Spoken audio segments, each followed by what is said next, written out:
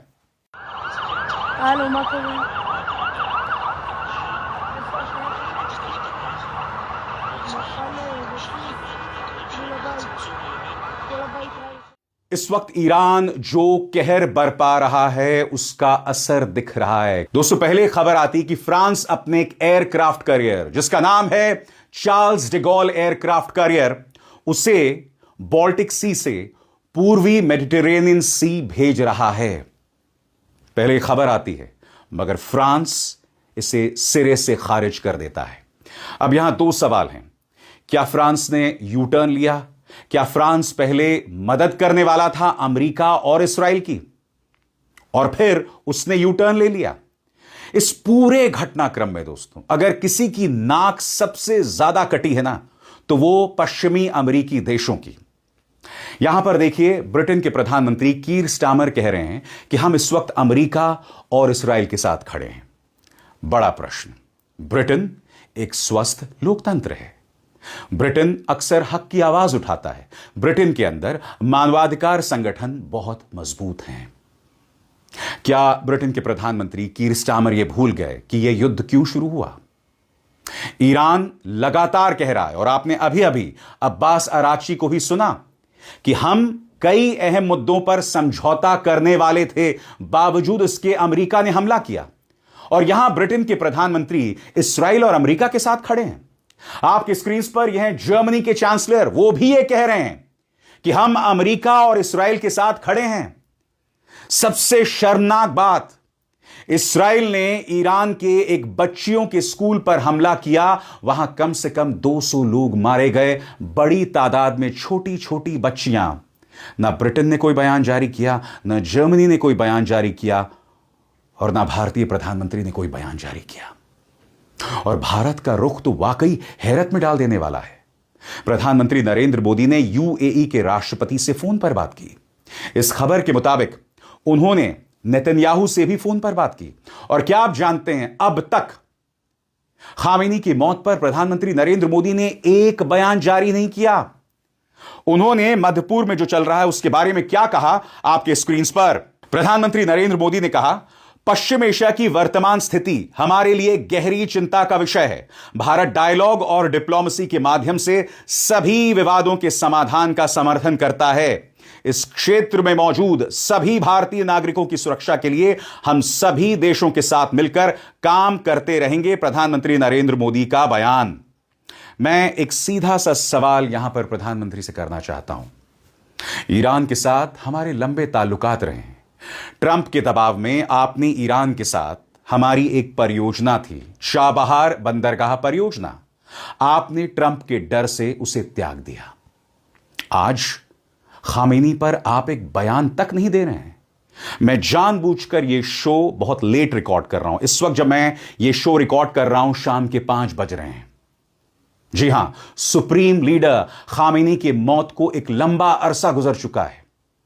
24 घंटे से ज्यादा का वक्त हो गया है, और प्रधानमंत्री नरेंद्र मोदी यूएई के राष्ट्रपति से बात कर सकते हैं, इस्राएल को लेकर अपनी चिंता जतला सकते हैं, इस तरह का सतही बयान जारी कर सकते हैं, मगर खामेनी के मुद्दे पर पूरी तरह से खामोश हैं। मैं फिर समझना चाहता हूं, प्रधानमंत्री आप किसके साथ खड़े हैं? सबसे बड़ी बात याद कीजिएगा, ट्रंप लगातार झूठ बोल रहे हैं। ट्रंप ने क्या कहा था? ट्रंप ने यह कहा था, हमें इस बात की रिपोर्ट्स मिली थी कि ईरान हम पर हमला करने वाला है, इसलिए हमने ईरान पर हमला कर दिया।